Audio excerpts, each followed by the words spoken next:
Okay, sorry about that. Can you guys hear me? Thumbs up? Yes. Okay. Okay, sorry about that. Obviously you guys have been sharing. That's awesome. Thank you for doing this without me. Who has not shared yet? Has everybody? Rocky, you want to go ahead? I work at the Allendale Community Garden, and we are just finishing up building a commercial kitchen. And when Chris Borden left, he moved 5 hours away. He asked us to take on Foothills Foodworks as a program of our own. So we're trying to fundraise for that to get that up and running again. And I wondered if any of you in this group were familiar with Foodworks, if you had any experience with them. Is there anything that you could share about, feedback about what worked and didn't work, Linda? We loved it. There was a lovely lady and her two twin daughters that delivered to us, and the meals were great. That most of the time they all went, and we were actually, even before the program kind of stopped, he stopped going as far as Sweden. So we haven't had it, but we miss it. It was great. Good to know. Linda, how many people did you guys have? How many meals did you serve? I think at that time we didn't take a full allotment because we do have older people that they just don't eat anything that's a little different. So we used to take about 30, I think, and they would move. And I think if we had continued and people tried it more, then we could have taken more, but we went slowly. Are there any other, were you getting that kind of product from any other organizations before, like ready to eat meals? No. No, we had a wonderful gentleman in Bridgeton that used to make chop suey for us, and he started pretty close to the beginning of the pandemic, and tragically had a bad accident, and he no longer does that. So we miss him too. Was that individually packaged, or was that like a big container? It was individually packaged, and he didn't do a lot. He brought us 10 meals each time, and we switched it up. But he grew everything. He made his own tomato sauce. We did, they brought us other vegetables, he and his buddy that, and he was like in his 80s, but he just enjoyed doing it, and we enjoyed having him. That's awesome. Rosalie, you also at the Oxford Hills Food Pantry receive food from Foothills. What's your thoughts on that? Well, our clientele really enjoyed it. We took about 50 meals on the third Friday of every month, and we were able to pass them all out generally. We'd have a few left over sometimes, but I think that it was good because the people from Norway seemed to appreciate what it was, and they liked the meals.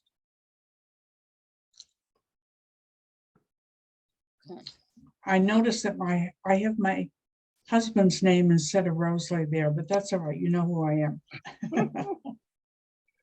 I'm glad I got it right finally. Yeah. That's good. Well, I have a new computer, and I was playing with it. That's why I'm late. Well, yours is working better than mine today, so that's all good. I'm glad you were able to make it on the call. So, Rocky, do you want to share anything else about Foothills Foodworks? Well, I was just here with Carrie, and I asked her if she might want to introduce herself to the group too. I'm just going to step away for a moment. Hi, I'm Carrie. I'm the new Vista member at Allendale Community Garden, and I'm going to be working on the Foothills project specifically. So it's good to meet you all. So it's the plan that you'll start doing your meals again soon, or it's too early to tell? We're hoping to as soon as we can, but we're trying to get funding in terms of to get all of the ingredients and things, and train a group of volunteers together to help run it. Great. Okay.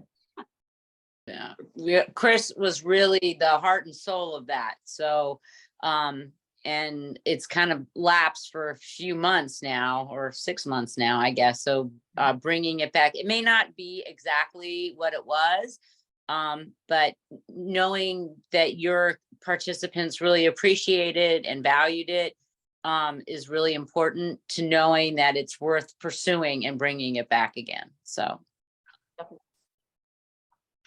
Can Where I did Chris share? go? Whoop, I'm sorry. Go ahead. So I just made a phone call real quick to an after-school program in West Paris who use the FoodWorks program that they would be delivered to the Agnes Gray Elementary School, and they would often send it to families. So I just wanted to get their experience with it. Can I share what I was just told? Yeah, that's great, Allison. Way to go. Investigative report. So I was told that it was very well liked and appreciated by families. There was a handful of families as well at the time that they were receiving them that didn't have a way to cook meals and were often not getting the most nutrients in their diet because of their inability to cook food. So this was something that was really great for them. They were excited about it. They looked forward to the opportunity of receiving the meals. It's been a loss. If it could come back, they definitely could see that, they could easily use anywhere between 30 to 50 meals on a regular basis. That's great. Thank you, Allison, so much for calling them right away. That was great. And I just have a question. How often were the 30 to 50 meals, how often were they going to the school? Once a month, I think, Okay. right? I think most of the pantry were got it. one- I got it. sites. It does sound like, yeah, it sounds like they weren't getting them on a very frequent basis. So I guess 1 month sounds right for what they had described. And the Explorers program is the before and after school program, and they would freeze in their own freezer anything that was left over so that they could keep giving out in the following weeks if needed. Good. Okay. That's good to know. Thanks so much. Do you all think that, just kind of throwing this out there since we're talking about this, and since kind of it was interesting because Rocky asked if, everything was portioned or if there were bigger portions, do you think as a way to help families and people, if we had bigger portions or bigger containers? So I know that Chris would package everything in like small individual portions, but what if they went in like quart containers or something like that? Do you think, because that might be a better thing, you could heat it up possibly better or freeze it if you needed to? What are your thoughts on that? Or like in Linda's case, she was feeding elderly people who were not eating as big a portion. So maybe the individual ones work better for them. What do you guys think? Are you asking if we would do the repackaging if it came in a big container, or you would send it in a quart per person? I'm just thinking about how it was packaged in those little boxes. And I don't know if that's the best vehicle to transport the food, to reheat the food, to keep it. So there may be, and I'm thinking of like those deli quart containers, obviously depending on what it was, and maybe it's a different for, one audience, like Allison was saying, the West Paris was families, right? So having lots of little boxes doesn't really make sense for them. But for Linda, your constituency was eating smaller portions. So having smaller containers does make sense. We did like those smaller containers, but we also could be flexible because sometimes we would get our meals and they were frozen because because it was stuff that had been left on whatever they did, and they froze it and then they delivered it. And that was fine too, because people can just take them and freeze them and eat them when they want. So Right. whatever works. Yeah. Okay. So there's some I flex. think for us, the individual packages work the best. If there were 2 people in the family, then we'd give them two, you know. Or if they were collecting one for them and then one or two for their brother or wife or whatever, it was, the individual meals work better for us. Okay. Any other feedback? Any other thoughts?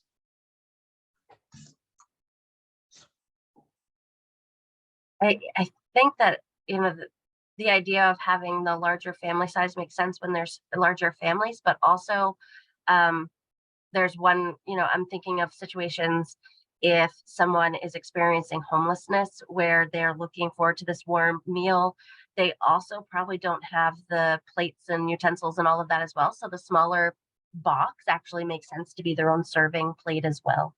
Right, like a Chinese takeout box. Yeah, Yeah. yeah, it's a good thought. Yeah, I guess everybody really has a different situation. So it's kind of hard. So since you guys have all shared, I have a little news to share.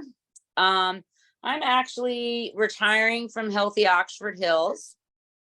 My husband and I are going to take a long trip next winter. But I am not retiring from this work that we're doing here in this group on food insecurity. I am happy to continue the calendar now that I've got it, so it only gets adjusted when it needs to, and it doesn't have to be done every month. It's a breeze, and I'm happy to continue doing that. And I'm happy to continue these forum calls. We're only doing them quarterly. And we could do them more often if people felt the need. I don't know. I'm not really hearing from a lot of people, so I don't know. And maybe that's because we're not doing these often. But I'm going to be stepping away from Healthy Oxford Hills sometime this fall. They are hiring 2 new full-time people because all of the SNAP Ed team has retired. Kate Goldberg, who was up in Bethel Rumford, and Bill White, who is also in the same area, is also retiring. So I'm going to help bring on new people and train them and introduce them to the community. So you might hear from me introducing somebody and kind of get them in the schools. So but I am looking forward to continuing teaching healthy cooking at the community garden. I've been teaching this week there with the youth leadership program, so it's pretty exciting to be in the kitchen and cooking. And we have a really robust group of kids. There's like 14 kids there, so that's really awesome. So I just wanted to share that with you. So my email will probably change, and I'll just send you all my Gmail because I won't have a main health email after a while, but just to know that that's coming. And if anybody wants to take this over from me, you can do that, but I'm happy to continue at this time and carry on with this work. I think it's really important, and I would not want to see that calendar lapse. Well, congratulations. Oh, thank you. And it's taking 2 people to replace you. That's a compliment. No, And it's I'm not taking 2 people. No, there's Oh. actually 3 of us that work part-time, but we are funded for 2 full-time positions. So instead of I having see. part-time, we're having 2 full-time positions. So, but yeah, Have you fun. probably, no, it doesn't take 2 people to replace me. Oh, yeah. Yes, it does. But it also allows me to be able to have more freedom to do other stuff with this work or other work that doesn't have to follow the SNAP Ed guidelines. So I'm interested in exploring with Carrie and Rocky or you all, some ideas. So anyway, and maybe I'll see some great ideas when I'm out on the road and I can bring them back. Okay, Can I ask where you're going on your nice trip? We have bought a travel trailer and we're gonna take off in February and go south and then go west and then come back. And it takes a while when you start in Maine. Good. Have a great time. Thank you. Thank you. I'll let you know. So anyway, one of the things I wanted to share, Brendan Schaffler couldn't be here today, but the second Nature Adventure Challenge, at the beginning, I I'm gonna put it back up there. It's a website. I don't know if you all have heard of it before, but it's the beneficiaries are food pantries. Second Nature Venture Challenge is part of Maine West programming, and they're trying to get people out on the trails and out in nature. And when they get 100 new people to sign up for this program, and you sign up on the computer or on your phone, and you kind of log in when you go to a trail, or I think there's a QR code when you go to a trail, they're going to donate $1,500 to each of 3 pantries. And they've selected this. You're frozen. I'm frozen. Can you hear me? Okay, you can just listen to me. They've selected the Bethel Area Food Pantry to help with their expansion, the Oxford Hills Community Lunch Program, and the River Valley Old School Food Pantry. So if they get 100 participants, new participants in the Second Nature Challenge, then each of those pantries will be awarded $1,500. So go out and fight and help a fellow pantry, and next time it might be yours. So I wanted to share that. And it's kind of a nice program. It gets people out, but I think it would be wonderful if you could share with your participants at your pantries that this organization, even though it's about exercise and getting out, it is helping the food insecure in our community. So I think that's pretty cool. So I'm not really a techie person, Holly. So what do you do to let people know that you've been on a trail? I haven't signed up yet for it this year. If you go to Second Nature Adventure Challenge, or if you Google it on your phone, I think it downloads something, a participation survey. And I do think it's attached to Maine Trail Finder. So it's kind of, I'm sorry, I don't have a firsthand knowledge of this thing. All right. But Well, go thank to you that. for that. That's super exciting. Yeah, they've been doing it for several years. So, and they've always seemed to pick a couple pantries and some other organizations to support. So it's an easy way to fundraise, a fun way to fundraise. So I was off for a while. My phone rang and I thought I disconnected it because I'm still having that glitch, but the machine came on anyway. So that's my internet. Did you how do I find out more? Put Maine Trail Finder. No, go to Second Nature Maine. let me copy this again, because since you got knocked off, it's in the chat. Okay, thank you. Maine.com. Nature Maine. Second Nature. If I can get Brendan to give me a flyer, a PDF of the flyer, I'll email it out. Thanks. I'll email it out. So, anybody else have any other issues? Everybody's good, other than food is outrageously expensive still. Eggs have gone down. Yay. $1.58 Hannaford. Allison, I really- think I wanted to ask really like- Allison if she does adult diapers. I think I asked you that last time and you said no. Is it still the same? We have not, because it's with the Prevention Council that deals with children and families. But from time to time, we end up getting donations of them dropped at our door. So if that's something I'm gonna go look at, because I feel like I might have seen somewhere where we had some.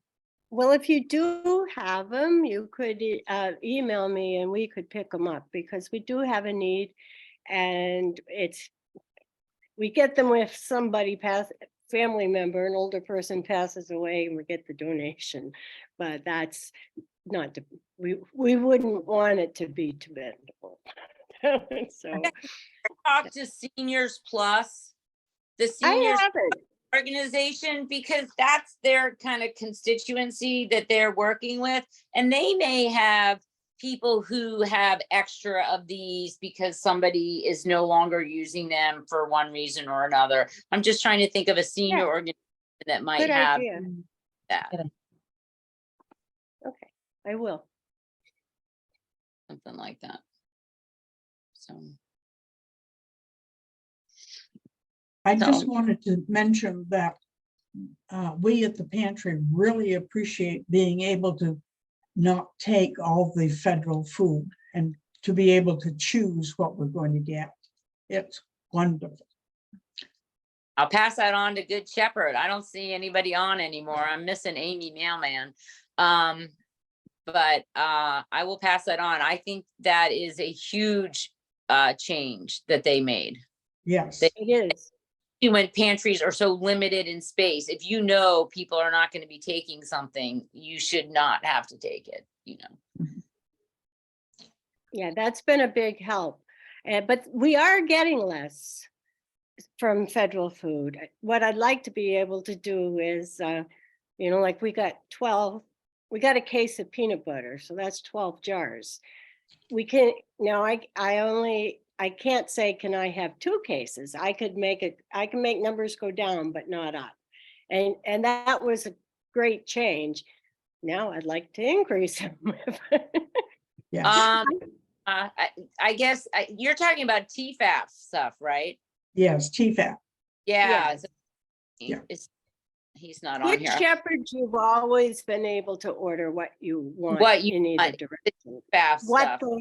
What they offer you, whatever's on the menu, so to speak. You can Right. say yes or no. Oh, Miss Jimmy. I don't think Jimmy's I don't think he's not the same contact anymore, is he? From TFAB? Oh, I don't know. I don't know. It seems like everybody's changing jobs. So, anything else? Well, I have met in the last, I don't know, month or so. I met with a rep from Jared Golden's office, and because they used to be on here too, and the lady was a different person, but I met with them, and then today, just this morning, I met with Ben Tucker, Oh, man. and All Yep. the political connections. and the lady Carlene, I think from Susan Collins' office. Now, my purpose in meeting from them was to see if there was funding, like earmarks, so to speak. And they have earmarks, but they're for big projects. They're not for my, I'd like another $10,000 to keep the open model that we're using.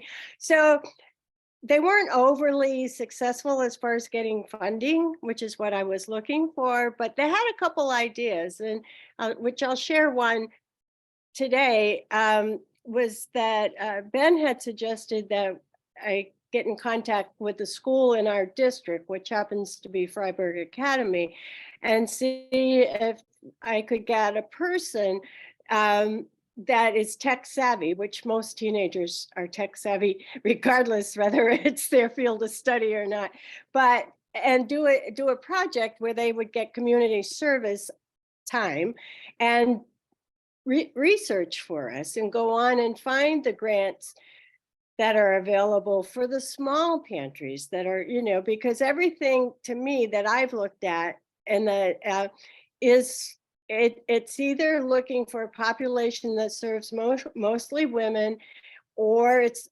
or a diverse population, and we don't have it. It just doesn't exist.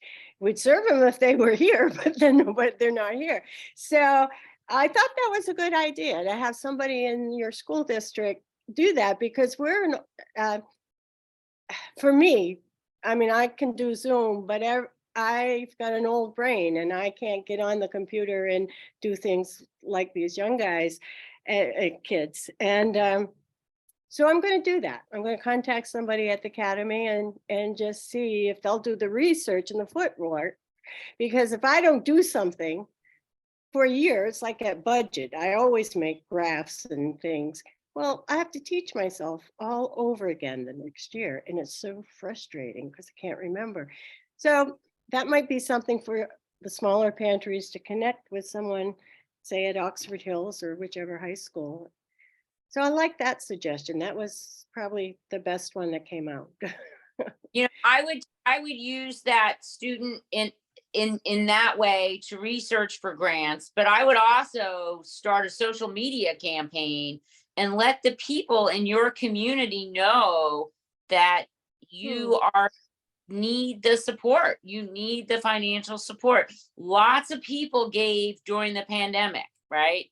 We had Yeah. tons of people were throwing money at food insecurity, Yeah. right? Well, guess what? The Yep. food prices are still high. People are still hungry and people don't know about it. It is not newsworthy right now. We are not seeing on the news lines of cars coming in. They're not filming at the Harrison Food Bank on NBC Today show like they did during the pandemic. So Yeah. I guess letting your community know, whether it's going to your select board, your local newspaper, you know, your community page posts, and let people know what items you're looking for. You know, That's I a would good idea, because I we think felt, that the we, people in your community are more likely to give to your pantry than anybody else. that's a good idea, because I did talk to them about SNAP benefits and how that by cutting that at the federal level, they drove more people back to the pantries. People Absolutely. were, we didn't see a few people who we missed dearly, but they didn't need us. And they had kids and they were getting so much per kid and everything was fine. And then SNAP benefits cut and they're back because, so they think they're doing a good thing, but they're not. They're just driving more people to the pantries. And Right. we're not getting the funding, like you said, that we used to. Right. So And are not aware. So you need to make this newsworthy in your community that this is something that you need support with. And maybe there's a Vista intern that might be able to help with some great ideas with social media. because you guys have young brains, you Right. Vista volunteers. Carrie really is working on food insecurity projects. That's the idea of bringing Foothills Food Works back and increasing the capacity. And, you know, so she might be a very good resource. I'm volunteering her in here and plugging her in. She's going to kill me when I see her next week. But she carries on here because she cares and she wants to do work that helps people who are not eating and not eating healthy. But coming up with ideas like that, and if somebody comes up with one thing, there's no reason why you can't just erase Sweden and put Denmark or Norway or whatever Yeah. foreign country name you would like to put for a main town on your flyer. That's right. And sometimes the increasing capacity, I've seen that in grants. I take that as being larger. We really don't want to be any larger than we are because of the size of the pantry, the number of our volunteers who are all older folks also. You know, we're good at I'm comfortable. We're doubled what we were pre-pandemic, but I wouldn't want to double again, you know. Right. or Got your van money from Good Shepherd. That was a capacity grant, right? Okay, so Capacity. that's what that meant. Okay, yeah, we got two. It's also about fulfilling if you're not meeting the needs of your people now, I would imagine that increasing your capacity to fulfill current needs Okay, is the beginning before you grow. And remember, we're trying to get out of the business. We are not trying to grow. We would like everybody to be able to make their own food, to grow their own food, to be able to go to the grocery store. We are not trying to stay in business forever. We would like to go out of business, or at least that's my opinion. You know, the goal is to go out of business because nobody needs us. We have to do it.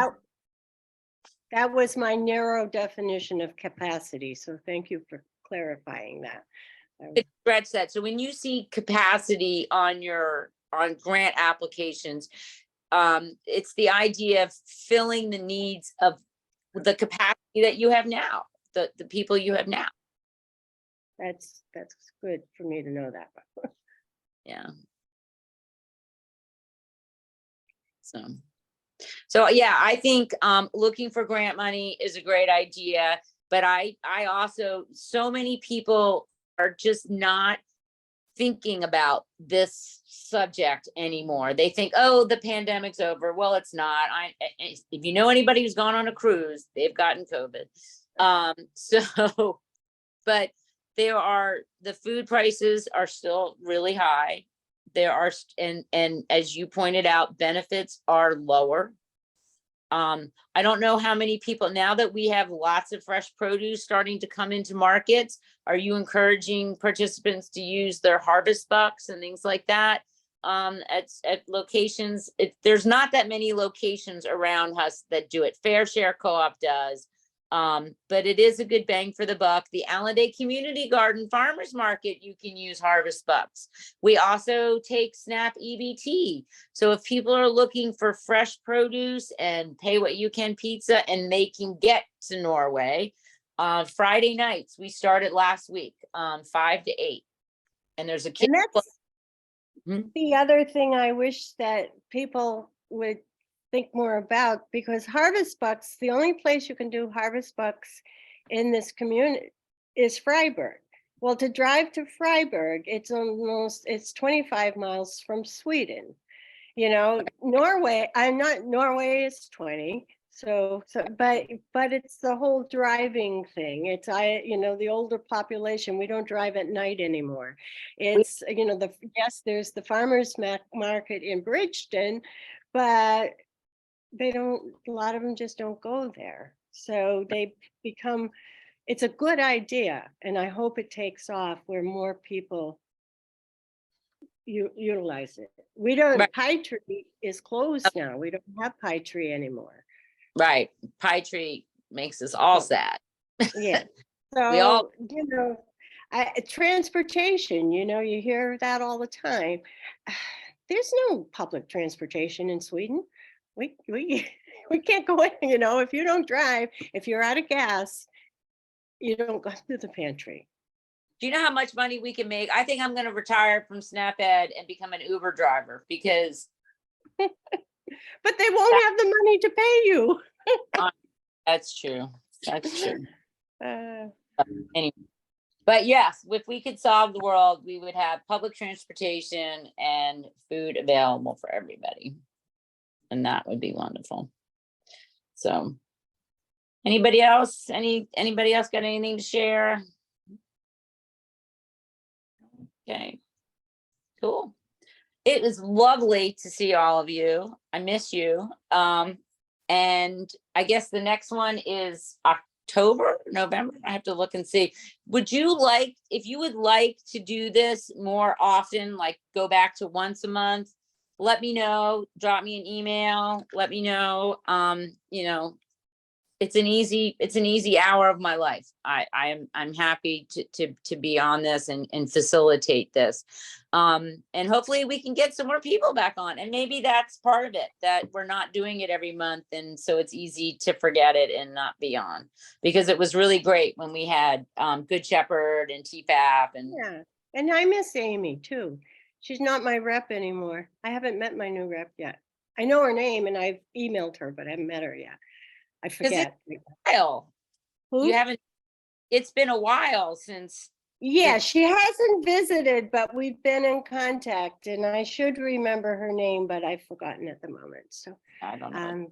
you get attached to somebody. I was attached to Amy, even though I was attached to the people here. I actually said to my husband, "No, this is the meeting I like to go to." He looked at me Right, like, I do. really? Yeah, I like seeing these people's faces. And Carrie will communicate, or I will communicate what's happening with Foothills Food Works. One of the thoughts is trying to get people who benefit from the program to come and learn and cook and help prepare the meals. And obviously that's going to be a transportation issue for people who are further afield, but that's something, if you get an inkling that people might be interested in, let us know. Because, the whole thing with Foothills Food Works originally was it was restaurant workers who were out of work because of COVID. So they're all back at work, or they're all doing something else because you can't find restaurant workers now either. So having talk about building capacity and having people who would like to participate and learn these skills that could transfer to a paying job would is a possibility. It's something that an idea that's kind of bantying about. So so think about that. Or maybe you're interested in it, or you have a relative or somebody who's looking for something, or that old guy who's 80 years old and making his own, sauce. He sounds like a really good candidate. He can cook with friends, There's lots of people. There are not a lot of people out there like that, but there are some. And finding them and supporting them and giving them community, because it's much more fun to cook with somebody than to cook by yourself. So, True. At least I think so. I like to have. You like to wouldn't have- want me cooking. I don't cook. My husband does the cooking. Well, I will tell you that there was a young man in the YLP on Monday who said, I'm a terrible cook. And he made a beautiful omelet today that he ate the whole thing. So you just need a little confidence. Never Somebody too to show you. old to learn. So anyway, so have a great afternoon, everybody. It was great to see you, and I'm going to sign off. And I'm Okay. glad we got the audio working. Thank you. Thank you. Thank Bye-bye. you. Thank you. Thank you. Bye.